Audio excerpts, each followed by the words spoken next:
Hola, aquí vamos a hacer entonces en esta sección un repaso acerca del movimiento circular. Ok, pues comencemos entonces. Vamos primero a repasar algunos parámetros, en este caso que necesitamos describir antes de comenzar a escribir nuestras ecuaciones. En principio, pues definamos algunas cosas como por ejemplo voy a llamarle aquí, aquí mejor, la posición angular. ¿Ok? Vamos a denotar por la letra griega phi.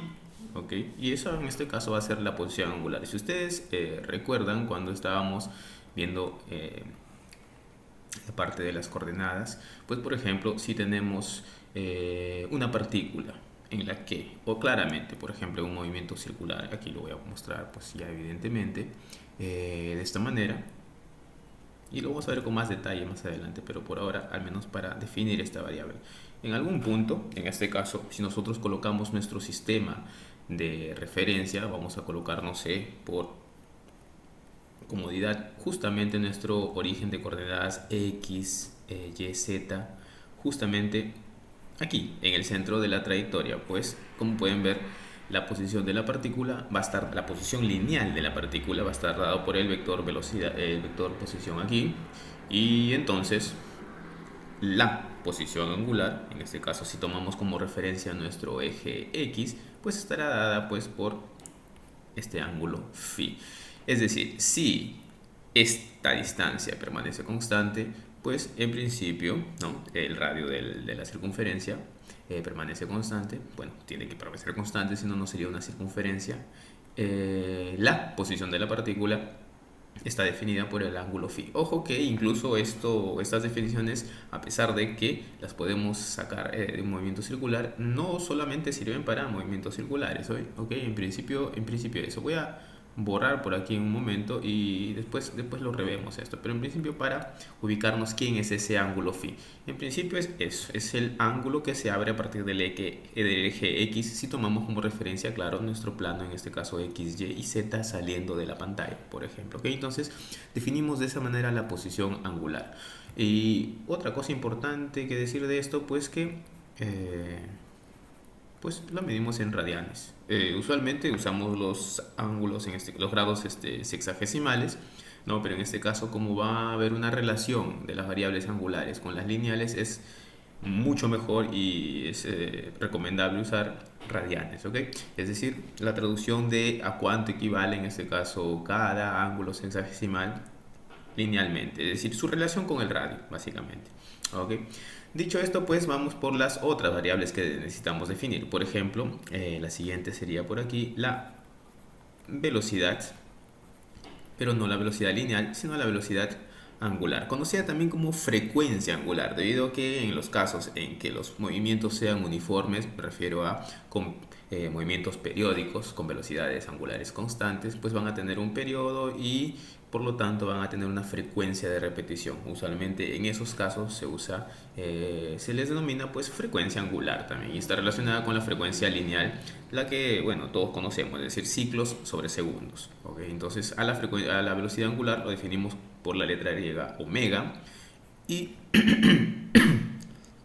sus unidades pues serían, bueno, antes de definir incluso sus unidades, pues se define como el cambio de la posición angular por unidad de tiempo. Y de la definición aquí es evidente que las unidades van a ser pues radianes, ¿no?, sobre segundos, es decir, unidades de angulares sobre unidades de tiempo. Esto dependiendo de qué es lo que estemos estudiando. Bueno, en el sistema internacional es de esta manera, pero dependiendo de qué es lo que estemos estudiando, y lo vamos a ver en algunos ejemplos más adelante, podrá ser conveniente no necesariamente ser en segundos, ¿no? Tal vez en días, tal vez en minutos. Va a depender justamente de la conveniencia de lo que querramos hacer. Ok, dicho esto, pues definamos nuestro tercer parámetro. Lo voy a poner por aquí. La aceleración angular. Y el símbolo que vamos a usar para la aceleración angular va a ser el símbolo, la letra griega alfa. Y, de nuevo, de la misma manera como habíamos definido las variables lineales, pues la aceleración angular estará definida por el cambio de la velocidad angular por unidad de tiempo. Y nuevamente aquí es evidente que las unidades de esto será pues radianes sobre segundo al cuadrado. Es decir, la interpretación es el cambio de la velocidad por unidad de tiempo es cuántos radianes por segundo ha cambiado cada segundo. Eso es lo que significa el cuadrado aquí, ¿ok? Entonces, dicho esto, vamos entonces por algunas demostraciones. Voy a demostrar la ecuación principal en esto. Y dicho esto, pues hay una que ya hicimos cuando dedujimos, en realidad las hicimos todas, cuando dedujimos las ecuaciones para aceleración lineal constante. Habíamos deducido una serie de ecuaciones, tres en este caso que dependían del tiempo y tres que eran independientes del tiempo. Yo aquí voy a deducir las que son dependientes del tiempo, es decir, dar la posición angular en cualquier tiempo. ¿Ok? Entonces aquí comenzamos con las primeras deducciones. En este caso, ecuaciones para la aceleración cuando la aceleración sea una constante. Es decir, cuando este bicho aquí sea constante. Otra cosa importante que decir, y creo que lo voy a dejar incluso por aquí, en esta circunferencia que dibujamos hace un momento. Si ustedes notan aquí, tengo aquí mi circunferencia. Esta circunferencia, pues puedo trazar un vector posición de alguna partícula que se encuentra aquí, teniendo en cuenta que esto es mi eje X, teniendo en cuenta que esto es mi eje Y. El ángulo, recuerden que la posición angular era esta. La velocidad, en este caso lineal, sería de esa manera. Puede o no ser constante. Vamos a ver el caso justamente cuando sea constante también. El asunto aquí, para darnos cuenta, es que si ustedes notan el eje Z, bueno, lo voy a dibujar así, pero el eje Z es el que sale de la pantalla. Usualmente se suele dibujar así con un punto, es decir, saliendo, y cuando es entrante con una X, pero en este caso el eje Z es saliendo de la pantalla. Y cosas que tenemos que observar que es que esta posición angular, el azimut, si lo vemos así en términos de coordenadas esféricas o cilíndricas, siempre va a ¿qué? Rotar en torno del eje Z. Entonces, esta velocidad angular tendrá en este caso es una componente de esa variación a lo largo del eje Z, y también la aceleración angular es una componente a lo largo del eje Z. Es decir, en realidad lo que estamos calculando y definiendo aquí es simplemente la componente de movimiento circular, movimiento rotacional a lo largo de uno de los ejes del eje Z.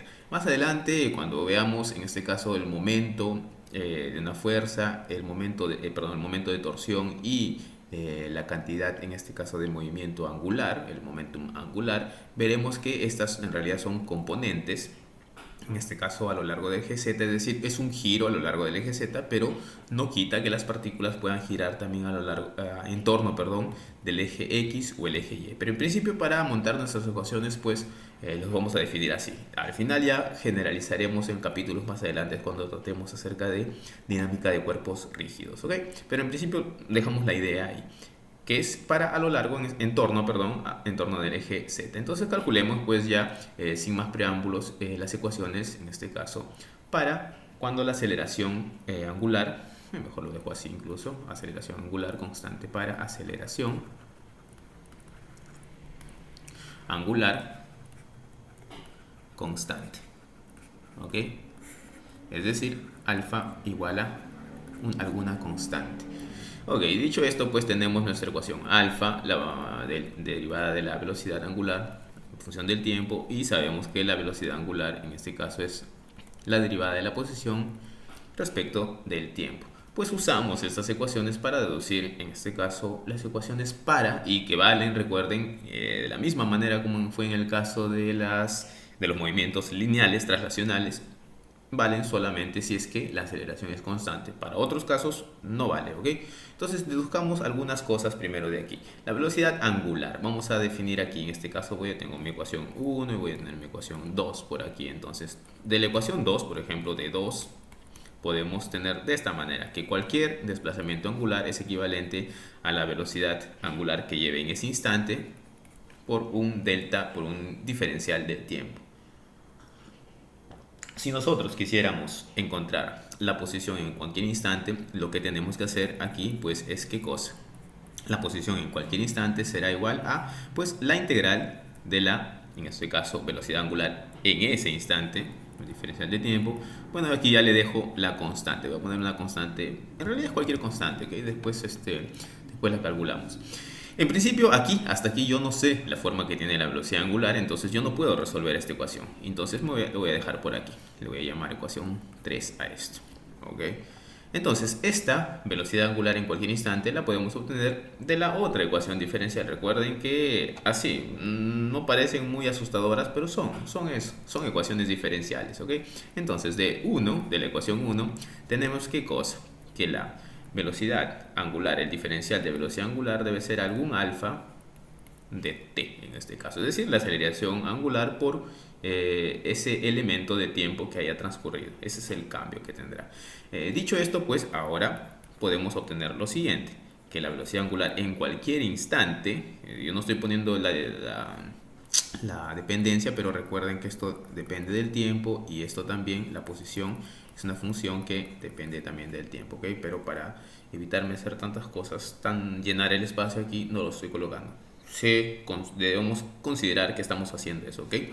Entonces, aquí sí, esto es la integral de la aceleración angular por dt más alguna constante, no la misma de aquí, ¿ok? No la misma, pero una constante que la vamos a calcular justamente. Recordamos cómo calculábamos esa constante y lo calculábamos haciendo en este caso uso de las condiciones iniciales. Otra cosa por apreciar aquí es que este alfa es una constante. Entonces, si aplicamos esas dos condiciones, primero que la aceleración es constante, es decir, si es constante, pues sale de la integral, y aplicamos para calcular ese c las condiciones después, las condiciones de contorno, las condiciones iniciales o condiciones de frontera, como le quieran llamar, ¿ok? Usualmente le llaman iniciales cuando se trata, en este caso, acerca del tiempo, cuando son funciones del tiempo. Entonces vamos por aquí, tendríamos que omega es igual a ¿qué cosa? Es alfa de t, de algún tiempo, digamos, de donde marca tu cronómetro desde 0 hasta algún tiempo t, genérico.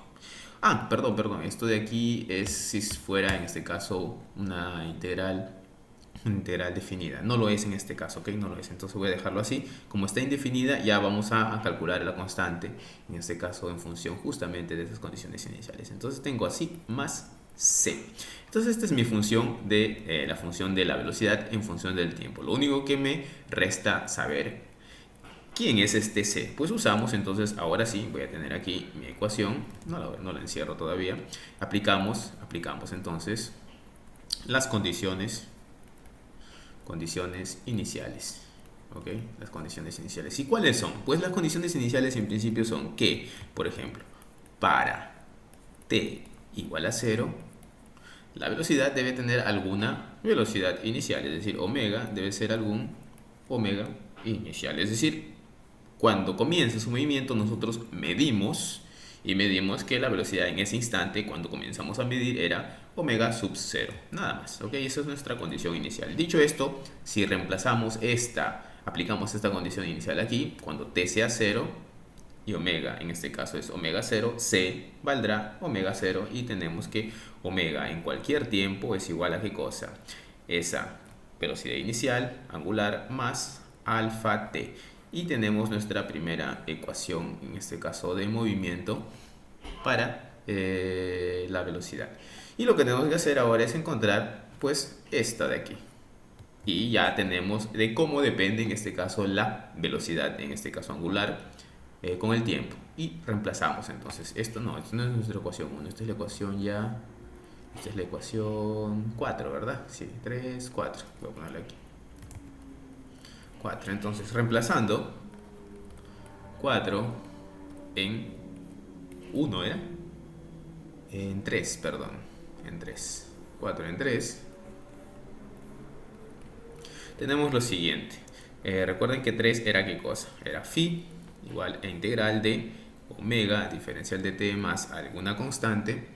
Entonces aquí vamos a reemplazar a que es igual a esa velocidad angular. Entonces vemos aquí que phi es igual a velocidad angular es omega 0 más alfa t, todo eso diferencial de t integral más alguna constante. Bueno, y esta integral es sencilla en realidad, ¿verdad? Solamente nos queda omega 0 por t más un medio de alfa t al cuadrado más la constante. Y de nuevo aquí vamos por las condiciones iniciales. Entonces, aplicando las condiciones iniciales. Si aplicamos las condiciones iniciales, decimos que para t igual a 0, de nuevo, 0 segundos, cuando comenzamos la medición, ¿dónde se debe encontrar la partícula? Pues aquí, phi debe ser algún phi 0, un phi inicial que midamos. Y recuerden que incluso esto va a depender de dónde coloquemos nuestro sistema de referencia. Si nuestro sistema de referencia está justo en el origen, pues, o mejor dicho, está justo coincidente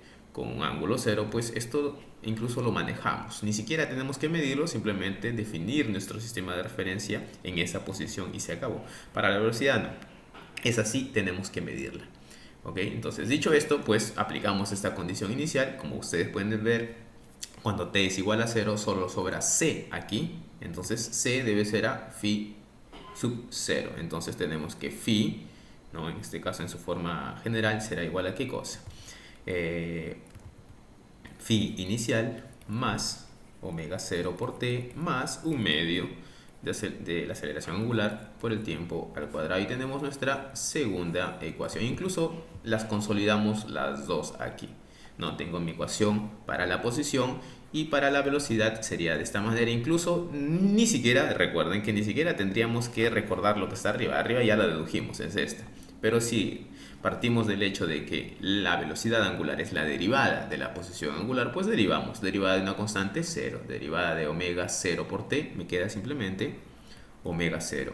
La derivada de esto respecto del tiempo me va a quedar más alfa t y se acabó. Entonces aquí tengo mi conjunto de ecuaciones, en este caso, dependientes del tiempo. Entonces estas serían las ecuaciones, vamos a llamarlas así, cinemáticas,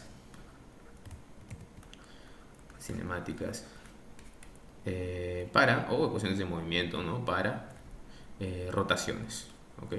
Para rotaciones. Y como también recordarán, paralelamente a esto, pues hay una ecuación análoga que podemos justamente encontrar, es decir, eliminar el parámetro tiempo. Sin el parámetro tiempo, y les pido que intenten hacerlo, ¿ok? Los animo a hacerlo. Lo que van a encontrar es, de nuevo, una función que relaciona la velocidad angular con las posiciones y ya no aparece más el parámetro tiempo. Es decir, lo que tienen que demostrar aquí es, bueno, en principio, despejen esto aquí y reemplacen aquí, que es lo más fácil de hacer, ¿ok? O también integrando también con la regla de la cadena, como lo hicimos me parece que en el segundo video, en el video que hablamos de la cinemática, ¿ok? Vamos entonces, lo que tendrían que obtener es algo así: la velocidad en cualquier instante al cuadrado menos la velocidad inicial debe ser igual a 2 veces alfa, ¿qué cosa? La posición en cualquier instante menos la posición inicial. Entonces, como pueden ver aquí, ya no aparece ese parámetro tiempo y no será suficiente conocer la posición de la partícula para saber la velocidad en cualquier instante. ¿Por qué? Porque estos de aquí, velocidad inicial, posición inicial, la aceleración, en principio son parámetros que deberíamos conocer. Entonces, tanto la velocidad angular como la posición angular están relacionadas entre sí por una función, en este caso una función cuadrática, ¿verdad? Ok, vamos entonces con algún caso especial, un caso especial que se desprenden cosas importantes en principio. Vamos por el caso en que la velocidad angular sea constante, ¿ok? Es decir, ese omega sea constante. Recuerden que omega constante significa aceleración 0, ¿ok? Y incluso lo podemos deducir rápidamente. ¿Por qué? Porque al ser la aceleración la derivada de la velocidad respecto del tiempo, pues la derivada de una constante es 0, ¿ok? Dicho entonces de esta manera, tenemos que la posición de una partícula está dada por ¿qué cosa? Si nosotros recordamos de arriba, es la posición inicial más la velocidad angular inicial por el tiempo más un medio de la aceleración por t al cuadrado. Pero si la aceleración es 0 y esto es constante, pues lo dejamos con un omega nada más, porque no va a cambiar y no es necesario mantener más subíndices aquí, ¿ok? En principio omega y se acabó. Ok, entonces vamos, y las ecuaciones que describen este movimiento serán pues simplemente phi 0 más la velocidad por el tiempo. Recuerden que este término se hace cero. Si derivo esto, voy a obtener la velocidad angular, que es exactamente igual a qué cosa, pues 0 aquí y esto aquí. Bueno, si quieren le ponen esto aquí así, y aquí vemos que efectivamente ese omega que hemos cargado es exactamente omega 0, que es constante en cualquier instante, ¿ok? Y de aquí mismo continuamos derivando y alfa claramente nos va a dar que es 0. Entonces esas son las primeras características, en este caso, para un movimiento circular, en este caso con velocidad angular constante. Movimiento circular uniforme le llaman también, es decir, uniforme porque su velocidad es uniforme, no cambia a lo largo del, la velocidad angular, ¿ok? No cambia a lo largo del movimiento, porque la velocidad lineal, el vector velocidad lineal, ese sí que está cambiando y lo vamos a ver justo ahora. Entonces, además, como la velocidad angular es constante, el movimiento es periódico. Entonces podemos deducir esto como la velocidad angular es constante, el movimiento, ¿no?, es periódico. ¿Y qué significa eso? Que sea periódico. Pues que se va a repetir. Y como cambia, en este caso se repite con la misma velocidad, es decir, es constante, se repite al mismo ritmo. Y si se repite al mismo ritmo, podemos identificar ciertos patrones de repetición, es decir, cuánto tiempo tarda en, por ejemplo, si es un movimiento circular en este caso, así, cuánto tiempo tarda en dar una vuelta completa. Y justamente ahí es cuando vamos a definir el periodo. Si esto ya es una constante, pues la velocidad angular, recuerden que es qué cosa. Es el cambio, como pueden ver aquí. Esto lo voy a pasar para el otro lado, delta de t. Yo quiero que noten esto. Esto es phi menos phi 0 y esto es el cambio de la velocidad angular, ¿ok? Por eso me va a quedar omega t nada más. Entonces, recordemos esto. Esto es el cambio de la posición por unidad de tiempo. ¿Por qué ya no la derivada? Porque es constante, ¿no? Rapidito, para que recuerden por qué se puede escribir de esta manera cuando la velocidad angular es constante. Si nosotros tenemos de esta manera así, ¿no?, y queremos calcular este ángulo phi, esto será ¿qué cosa? Omega de t integral. Si la velocidad angular es constante, sale de la integral, ¿no? Tendríamos de phi igual omega de t de esta manera. Hay aquí, integral aquí también, ¿ok? De esta manera sale del integral y esto es justamente un delta t. Entonces este phi en realidad es un delta phi, porque es integrado, debe ser un delta phi, es igual a omega por un delta t. Y esto lo que estoy escribiendo es de esta manera aquí. Eso solo en el caso cuando la velocidad angular es constante, ¿okay? Y eso aplica para varias cosas, cuando por ejemplo se define la densidad, también cuando tenemos densidad constante, por ejemplo masa por unidad de volumen, en realidad consideramos muchas veces la masa por el volumen total que nos da la densidad media, por ejemplo, ¿no? En principio, ok, tenemos de esta manera. Y consideremos lo siguiente, si es un movimiento periódico que se repite, angularmente una vuelta corresponde a 2pi. Es una vuelta completa angularmente. Desde 0 hasta 2pi regresas al mismo punto. Y a esa variación en esa vuelta se le denomina periodo. Y lo denominamos, escribimos con el símbolo t, la letra t mayúscula para periodo. Entonces tenemos que cuando la velocidad angular es constante, podemos tener un parámetro que le vamos a llamar periodo de esta manera, ¿ok? Y la velocidad angular queda definida así, donde t, de nuevo aquí, es el periodo del movimiento circular, en este caso. Ok, hasta aquí con esa parte. Entonces, y vamos ahora sí a analizar ya de lleno justamente el movimiento circular uniforme, pero con, en este caso, déjame agrandar esto aquí, calculando ciertos parámetros importantes. Como pueden ver aquí, tengo aquí una bolita, un punto amarillo moviéndose en una trayectoria circular, en este caso centrada en este origen aquí, ¿ok? Centrada en este origen. Claramente, si es un movimiento circular, el radio de giro es constante, pero podemos escribir de todas maneras nuestro vector, siendo este nuestro vector posición, nuestro vector velocidad. Como pueden ver, lo que está cambiando aquí, ambos cambian la posición. Aquí es otro R, es el mismo R, solo que está cambiando en el tiempo, es una función del tiempo. Lo único que no cambia es su módulo. Como pueden ver, sus ángulos, esos sí que cambian. Entonces, en principio, como habíamos visto, cada uno de estos vectores puede estar, queda completamente determinado por tres números, x, y, y el z. En este caso, pues por pura conveniencia lo ponemos en el plano, para que quede justamente en el plano x, y. Entonces, algún x, algún y algún 0. Como pueden ver, en cada punto son diferentes. Si son diferentes, claramente recuerden, si el vector posición está cambiando, la velocidad va a existir una velocidad, un cambio en la posición es justamente como se define la velocidad. Y más todavía, los vectores velocidad de aquí también están cambiando, y por ese mismo hecho debería existir, ¿no?, un cambio en la velocidad. Entonces, ergo, existe una aceleración. Pues vamos a comenzar por ahí. En principio, escribamos de la siguiente manera.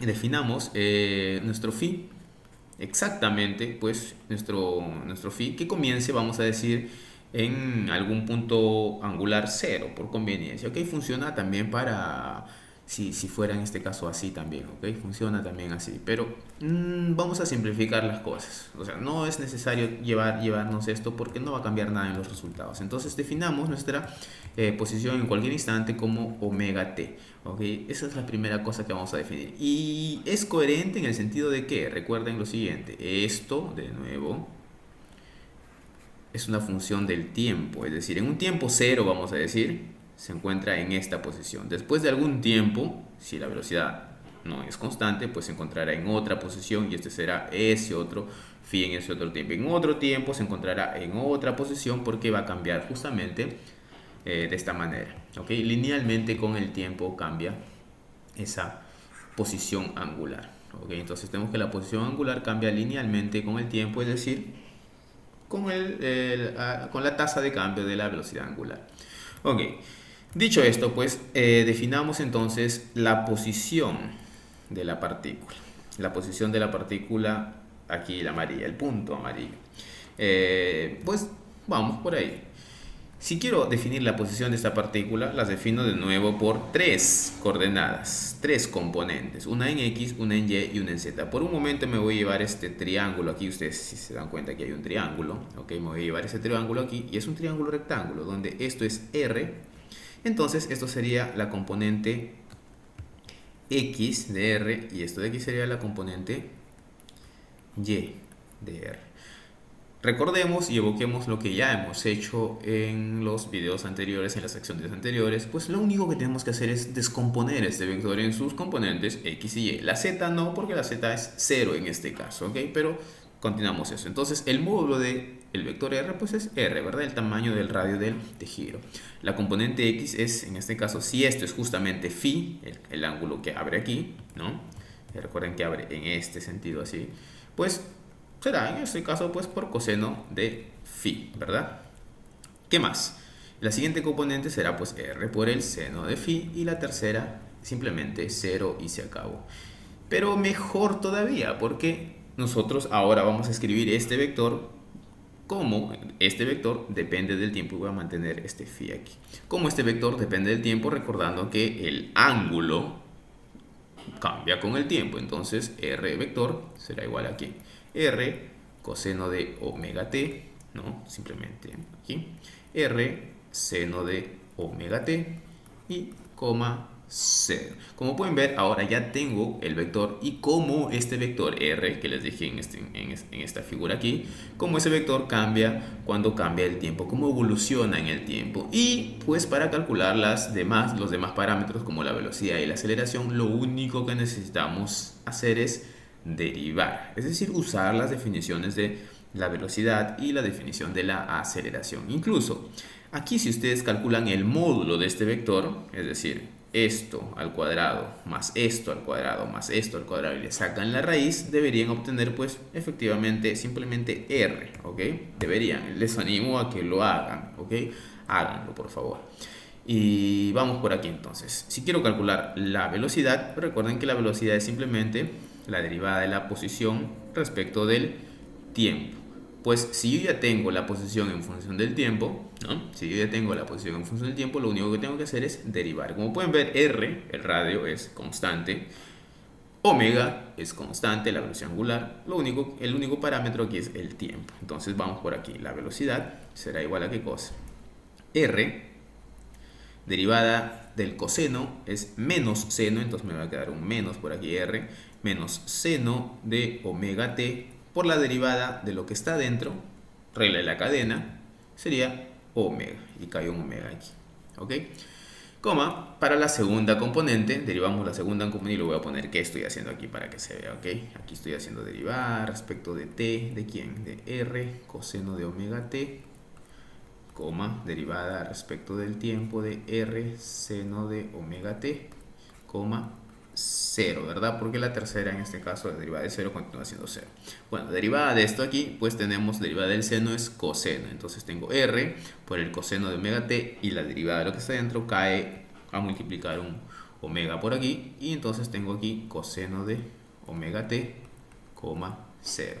Claramente esto en unidades de longitud, vamos a ponerle metros si es que estuviera en sistema internacional y aquí metros por segundo si es que estuviera en sistema internacional nuevamente, ¿ok? Y análogamente para la aceleración, hagamos para la aceleración. La aceleración entonces, de la misma manera, es la derivada de la velocidad, voy a ponerlo por un costado aquí, la derivada de la velocidad respecto del tiempo. Entonces aquí ya lo voy a escribir directamente. Será que la derivada de esto que está aquí, es decir, derivada del seno, coseno con el signo, pues continúa siendo negativo. Queda un coseno y aplicamos la regla de la cadena aquí, pues tendremos r por omega al cuadrado, cae un omega de aquí dentro y queda aquí un coseno de omega t, coma. Derivada del coseno es menos seno, entonces menos r, y cuando derivemos lo de dentro será pues caerá un omega, con este omega aquí queda omega al cuadrado por el seno, en este caso de omega t, 0, y esto en metros por segundo al cuadrado. ¿Ok? Cosa por observar. Observen la posición arriba y la aceleración aquí. Comparten ciertas características. Yo voy a factorizar y se dan cuenta de esto. Voy a factorizar omega al cuadrado negativo de omega al cuadrado por aquí afuera. Como es un escalar, puedo hacerlo. ¿Ok? R coseno de omega t más r seno de omega t, 0, esto en metros por segundo al cuadrado. Si ustedes, ni necesito escribirlo, esto lo dejo así. Ok, entonces si ustedes se dan cuenta, esto de aquí es la posición en cualquier instante. Y esto que está aquí, que ha quedado, es la posición en cualquier instante. Entonces, si se puede observar aquí, la aceleración que hemos calculado en realidad es ¿qué cosa? Menos omega al cuadrado por la posición en cualquier instante. Y esta ecuación es importante, ¿por qué? Porque es justamente de la cual vamos a deducir ciertas cosas interesantes.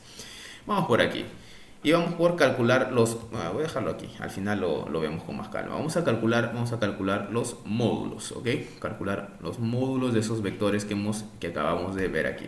El módulo de R, en principio, es simplemente R. Es el radio de giro aquí. El módulo, por ejemplo, del vector velocidad, vamos por aquí.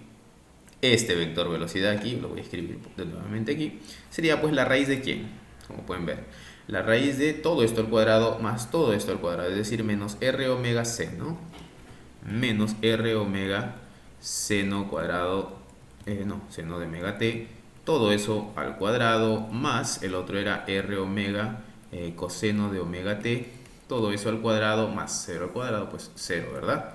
A ver, sí, tenemos de esa manera, así. Y después de hacer algunas cuentas aquí, si se dan cuenta, r omega al cuadrado puedo factorizarlo. Después de elevar al cuadrado aquí, voy a tener así r cuadrado omega al cuadrado. Y factorizo aquí un seno de omega t al cuadrado más un coseno cuadrado de omega t. De esta manera. Y raíz de esto, ¿verdad? Entonces vemos que el módulo de ese vector velocidad es igual a ¿qué cosa? Vamos por aquí. Aquí aplico... esta operación, pues tendré r omega y lo que está aquí dentro es 0. Y escribiendo de manera sencilla, nada más, sin la flechita, nada más, obtenemos ¿qué cosa? Una cosa importante. Que la velocidad, el módulo de la velocidad en cualquier instante permanece constante. ¿Por qué? Porque R es el radio del círculo, es una constante. Omega es la velocidad angular, que para este caso, estamos usando, toda la premisa partió justamente de calcular todos los parámetros para cuando la velocidad angular sea constante. Entonces esto es una constante y de aquí viene justamente esa fórmula de relacionar las velocidades lineales con las velocidades angulares, y la manera en que se relacionan son justamente ese radio de giro. Además, bueno, esto es una que tenemos aquí, esto no es un mayor misterio. Y la siguiente que teníamos para la aceleración, en este caso el módulo de aceleración. Yo puedo simplemente calcular el módulo usando esta ecuación aquí. ¿Podría venir y ponerme a calcular para todo esto? Claro que sí. Y les animo a que hagan este cálculo, ¿ok? Con esta ecuación aquí. Parecido a esto. Es decir, la misma definición del módulo, pero yo lo voy a hacer con esta, es decir, el módulo de menos omega al cuadrado por, en este caso, el vector r, como se muestra aquí. Bueno, el módulo de un escalar termina siendo el valor absoluto, es decir, omega al cuadrado, y el módulo de r, como ya vimos arriba, es simplemente, lo voy a separar para que se vea, ¿ok? De esta manera así, y así, ¿está bien? Entonces, el módulo de a, le quito ya la flechita, pues esto es el valor absoluto, simplemente quedaría omega al cuadrado, y el módulo de r pues es r, el radio de giro. Tenemos otra ecuación importante aquí, y de estas dos es justamente esas ecuaciones famosas para la aceleración centrípeta, y vamos a ver por qué es centrípeta. Como les dije, esta ecuación aquí era importante. ¿En qué sentido? Porque observen, la aceleración está en la misma línea que el vector posición. Claro, cambia de tamaño con este omega al cuadrado aquí, y cambia también de dirección debido a este signo, ¿ok? ¿Qué quiere decir eso? Que la aceleración está en dirección opuesta a la posición de la partícula. Entonces regresemos a nuestro gráfico por aquí. Aquí claramente veremos lo siguiente, que si la posición, por ejemplo, está así, la aceleración debe ir en ese sentido. Aquí, si la posición está así, la aceleración debe ir así, y aquí la aceleración debería ir así. Dicho esto, pues como pueden ver, la aceleración siempre se dirige al centro del radio de curvatura de ese movimiento, y es por eso que justamente a esta aceleración en especial se le conoce como aceleración, cuando es el movimiento circular, centrípeta, ¿ok? O también aceleración simplemente radial. Cualquiera de las dos vale, ¿ok? Porque está a lo largo del radio, y centrípeta porque se dirige hacia el centro del radio de curvatura, ¿ok? Entonces, de esa manera. Y de aquí, pues, si nosotros mezclamos estas dos ecuaciones aquí, podemos encontrar la fórmula o la ecuación conocidísima para la aceleración centrípeta, que es ¿cuál? Pues ven aquí, aceleración igual omega es igual a bv, ¿no? La velocidad sobre el radio, esto al cuadrado por r, y esto es igual a ¿qué cosa? La velocidad al cuadrado sobre r cuadrado abajo, y r, me sobra simplemente r. Entonces tenemos esa ecuación para la aceleración centrípeta o aceleración radial, siendo que la velocidad al cuadrado sobre el radio de curvatura, que es una de las ecuaciones en este caso importantes a la hora de hacer cuentas. ¿Ok? Entonces, hasta aquí voy a dejar este video con la parte de la teoría, y en el siguiente voy a subir algunos ejemplos de aplicaciones, en este caso de esta parte, ¿ok? Entonces, hasta aquí quedamos con este video, y chao, chao.